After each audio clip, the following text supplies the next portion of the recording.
Mr. Van Buren,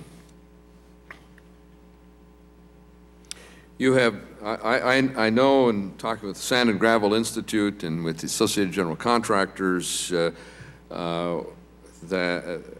both their Washington staff and their members across the country, that a great many sand and gravel operations and aggregate plants were shut down and some mothballed.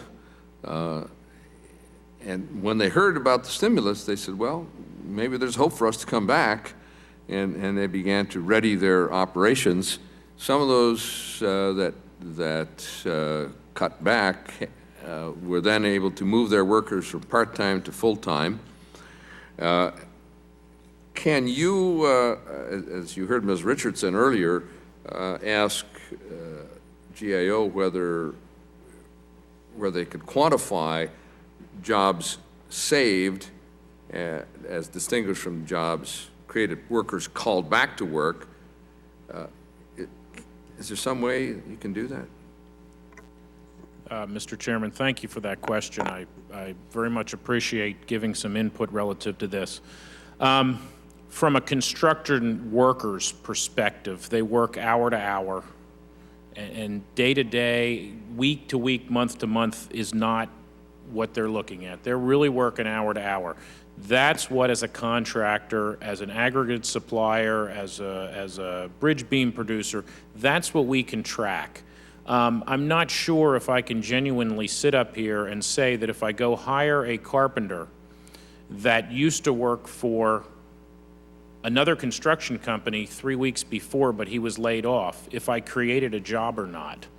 But let me go to your snowmobile scenario that you threw out in the very beginning, because ironically, that's exactly the scenario that I've been talking to most of our Pennsylvania legislators about.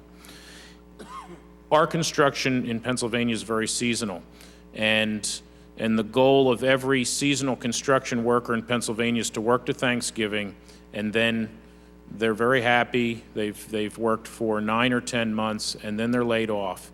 That is a good year, a good season for a construction worker in Pennsylvania. In 2008, we shut down almost every one of our quarries and sand operations in Pennsylvania in the very beginning of October, the first week of October. So that's 8 weeks. Those 8 weeks are not like 8 weeks in March and April. Those 8 weeks are about 400 hours. There's probably 10 hours of overtime every single week. Those are 50-hour weeks. We are trying to beat the Thanksgiving deadline. We're trying to beat the weather. And I speak for Pennsylvania, but this is true of any northern state that has seasonal construction. You could be talking about Minnesota. That's our situation right there. And so this is the bread and butter. October and November is the money that they're going to buy your snowmobiles, which we have the good fortune of having in Pennsylvania, the four-wheelers that we have in Pennsylvania. We're in an area that have boats. This is the discretionary spending that our workers have. I talk to these guys every day because I employ 3,200 of these individuals.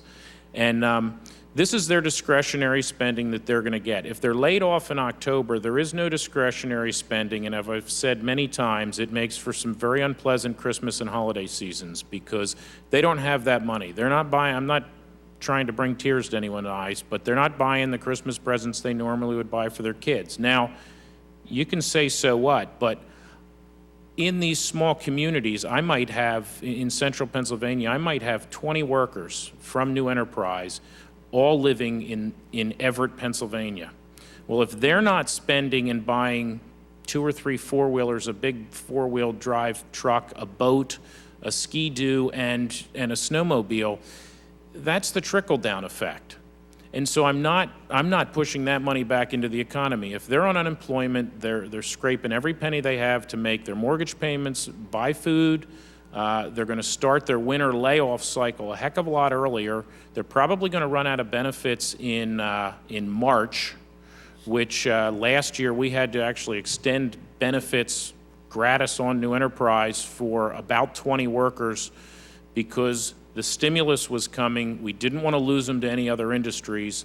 And so we pushed their benefits for them, gave them free benefits.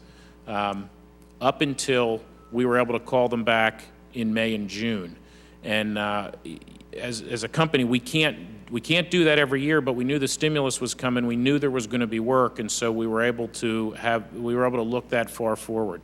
So in 2008, we're laying off the beginning of October.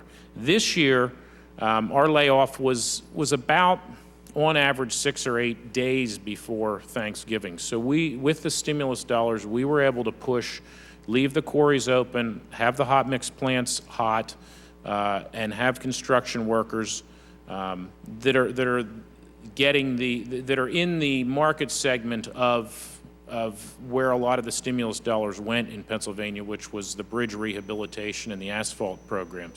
We still do have heavy highway workers out building big bridges in Pittsburgh and doing some of the major reconstruction work. That's because Pennsylvania's been able to maintain their base program and overlay the stimulus on top of it. So, that's really the life cycle of an employee. And for me, at any point in time to say that's a new employee versus that's a saved job, they don't look at their jobs that way because they're transient. Whether they're working for me or whether they're working for one of my competitors, if I don't have work, they're going to try to work for my competitor. Now, if they go from me to my competitor, did he create a job? No, the stimulus produces construction worker hours. They are hourly workers. I may put on another accounts receivable person in my office. That's a trickle down. That's an add-on job. Design firms are going to be designing. When the jobs are obligated, we haven't created an immediate construction job, but we're going to once the job's awarded. There's a lot of upstream jobs from the point of obligation. And so I cannot count, and when you were having that discussion with Congresswoman Richardson, I was kind of cringing sitting over there because if I have to try to document whether it's a new employee or the salvation of an existing employee's job, I'm going to have a very, very difficult time as a contractor and a material supplier. But I can tell you that we have been tracking hours. The very last, as I collected data for this particular, for this testimony, the last email that I got from my payroll clerk that was giving me data said, Jamie, real interesting, real quick, your blacktop division at New Enterprise, which is about 200 people, if I add the stimulus dollars that they received, because we are tracking that in accordance with the documentation required, if I add that payroll to the other payroll that they get for all the other work they have, it equals what they made in 2008 collectively. So I can tell you almost dollar for dollar, and when he sent me the email, I wish I had saved it because I would have liked to have been able to read the actual numbers. But our payroll in our blacktop division at New Enterprise was almost exactly the same in 2009 as it was in 2008. But I just can't really delineate new versus saved. But we can track hours for you, and we're more than happy to do it. And if you want to create full-time equivalents, and we can turn it into, but hours is what the guys depend on when we're talking to the public at large. When you, as Congress, are talking to the public at large, that's what our workers understand. They understand hours. You got it exactly right. I'm sure, Ms. Andolino, you have the same view. And that is why in our committee report, we report full-time equivalent hours worked, and we have them by the millions, state by state. And so few people really understand the life of a construction worker. They don't just stay in one place. They move around where the job is.